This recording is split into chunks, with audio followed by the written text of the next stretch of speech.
गुजरात के आज़ाद मुस्लिम हुकूमत का इतिहास दो हिस्सों में बटा है। एक अहमद शाह से बहादुर शाह तक बढ़ती खुशहाली का वक्त और दूसरा बहादुर शाह के बाद के सुल्तानों की अव्यवस्था का काल। सुल्तान कुतुबुद्दीन अहमद शाह ने अपने दादा सुल्तान अहमद शाह द्वारा बसाए गए शहर की खूबसूरती को और बढ़ाया। उनके बाद उनके सौतेले भाई और गुजरात के सबसे शक्तिशाली सम्राट सुल्तान महमूद शाह बेगड़ा ने अपने लंबे शासनकाल के दौरान ज़्यादा से ज़्यादा सजावट करके इस शहर अहमदाबाद की प्रसिद्धि को न केवल हिंदुस्तान में बल्कि पूरे विश्व में फैलाया। उनके समय में गुजरात की सल्तनत को दिल्ली की सल्तनत से भी अधिक महत्वपूर्ण माना जाता था। उस समय गुजरात को 84 बंदर का बंदरगाह कहा जाता था। उस वक्त दुनिया भर के देशों के राजदूत अहमदाबाद के दरबार में आए और यही नहीं बल्कि सुल्तान महमूद शाह बेगड़ा की अजीब आदतों को यूरोपीय कविता और साहित्य में भी चित्रित किया गया था। हिंदुस्तान के कोई भी बादशाह कभी भी इतना मशहूर नहीं हुए। उस युग में खंबात अहमदाबाद का मुख्य व्यापारिक बंदरगाह था। गुजरात की आज़ाद सल्तनत के पहले भाग में सुल्तान बहादुर शाह तक कोई भी दुश्मन राजधानी अहमदाबाद तक नहीं पहुंच सका। ये गुजरात और उसकी राजधानी अहमदाबाद का स्वर्ण युग था। 15वीं शताब्दी के उत्तरार्ध में इस सुल्तान महमूद शाह बेगड़ा ने इस स्थान की सुंदरता और सैन्य महत्व से आकर्षित होकर चांपानेर और पावागढ़ पर विजय प्राप्त की और चंपानेर में राजधानी रखी। चंपानेर उस समय तक कुछ वर्षों तक गुजरात की अस्थायी राजधानी बनी रही। सुल्तान महमूद शाह बेगड़ा के पोते सुल्तान बहादुर शाह के वक्त में भी लगभग आधी शताब्दी तक गुजरात का शाही कार्यालय चंपानेर में रहा। लेकिन इस तरह के बदलाव से अहमदाबाद की जाहो जलाली आबादी में कोई बदलाव नहीं आया।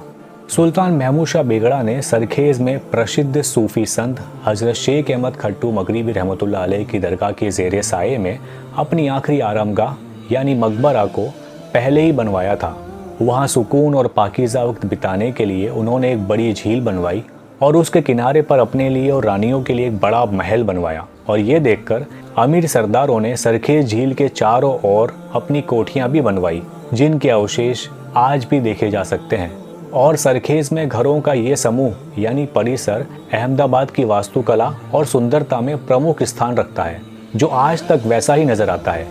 सुल्तान महमूद शाह बेगड़ा के काल में अहमदाबाद में कई महल और मस्जिदें बनाई गईं, जिनमें से कई का निर्माण इसके अमीरों द्वारा किया गया है। सुल्तान महमूद शाह बेगड़ा की दो रानियों यानी रानी रूपमती और रानी सिपरी, जिन्हें रानी असनी भी कहते हैं, की मस्जिदें आज भी अहमदाबाद की सबसे खूबसूरत मस्जिदों में मानी जाती हैं। जबकि सम्राट का ध्यान चंपानेर को सजाने में लगा हुआ था, उसके सरदारों ने अहमदाबाद की सजावट में कोई कसर नहीं छोड़ी। जब सुल्तान महमूद शाह बेगड़ा जूनागढ़ को जीतने के लिए गए तो उन्होंने अपनी गैर मौजूदगी में जमालुद्दीन नाम के एक अमीर को मुहाफिज खान का लक़ब देकर अहमदाबाद की हिफाजत का जिम्मा सौंपा, जो बाद में वजीर के पद तक पहुंचे। उनके द्वारा बनवाई गई एक छोटी लेकिन खूबसूरत मस्जिद, जिसे मुहाफिज खान की मस्जिद कहा जाता है, आज घी कांटा रोड पर स्थित है। ये मशहूर मस्जिद उन कुछ मस्जिदों में से एक है जो सन 1819 के भूकंप के बाद अहमदाबाद में बरकरार रही और आज तक सही सलामत है।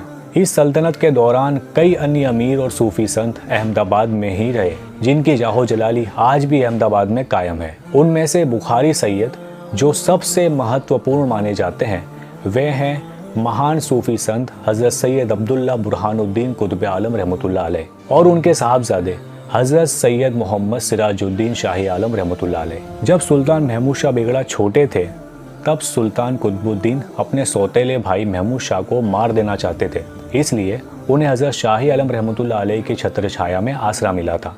हजरत शाही आलम रहमतुल्लाह अलैह का मकबरा रसूलाबाद में है। आज उनका आलीशान मकबरा और मस्जिद पूरे गुजरात और हिंदुस्तान में मशहूर है। अहमदाबाद के सारे आलीशान मकबरों के आसपास के विशाल खंडरों को देखने से ये अंदाज़ा होता है कि सल्तनत काल में मकबरे कितने शानदार रहे होंगे। वटवा, शाह आलम और सरखेज रोज़ा कॉम्प्लेक्स का अहमदाबाद स्थापत्य अवशेषों में अत्यंत महत्वपूर्ण स्थान है। चूँकि सुल्तान बहादुर शाह के वक्त तक राजधानी चंपानेर थी, इसलिए अहमदाबाद के इतिहास में कुछ भी महत्वपूर्ण नहीं हुआ। सुल्तान बहादुर शाह नाम से तो वीर थे, फिर भी उनका स्वभाव साहसी लेकिन उतावला था, इसीलिए उन्होंने बादशाह हुमायूं से दुश्मनी कर ली। बहादुर शाह हर जंग में फतेयाब हो रहे थे। गुजरात सल्तनत का फैलाव मेवाड़, मालवा और दक्षिण से लेकर खानदेश और मुंबई तक तेजी से हुआ।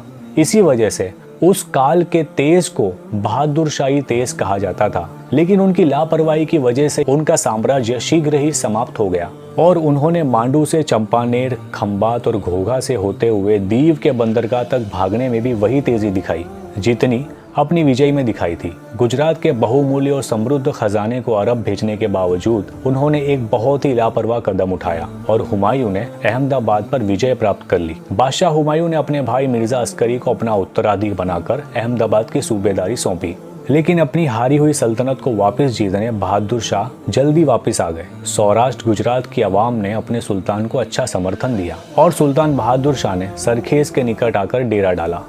अहमदाबाद में हुमायूं की सेना ने जमालपुर दरवाजे के बाहर सरखेज के सामने वाले हिस्से में आशावल के पास पड़ाव डाला। एक लड़ाई शुरू हुई जिसमें अस्करी की सेना आखिर में हार गई और बहादुर शाह जीत के साथ अहमदाबाद में फिर से आ गए, लेकिन ये शासन ज्यादा वक्त तक नहीं चल सका।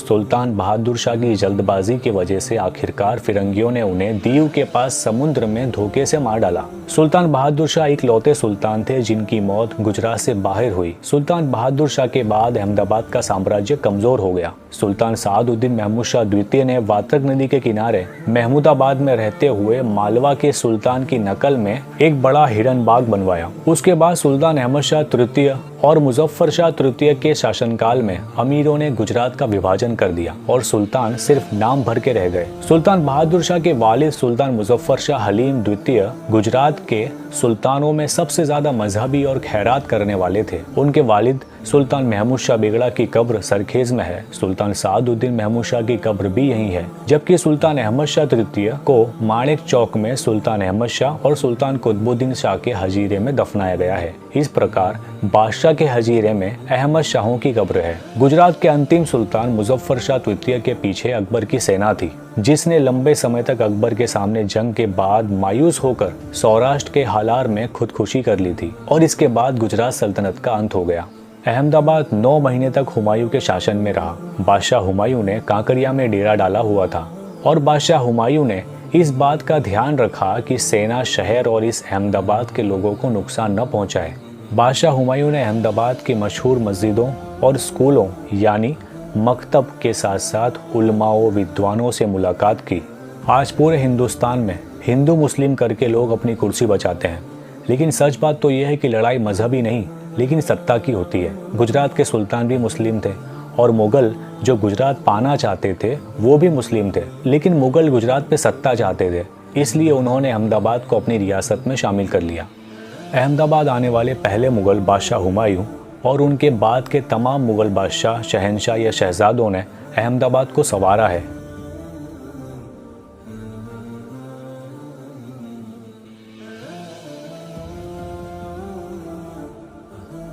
दोस्तों, अगर आपको वीडियो अच्छी लगी हो तो इसे लाइक ज़रूर करना और चैनल पे नए हैं तो सब्सक्राइब करना मत भूलना। बहुत जल्द मिलते हैं एक नई वीडियो के साथ। अपना ख्याल रखिएगा। अल्लाह हाफिज़।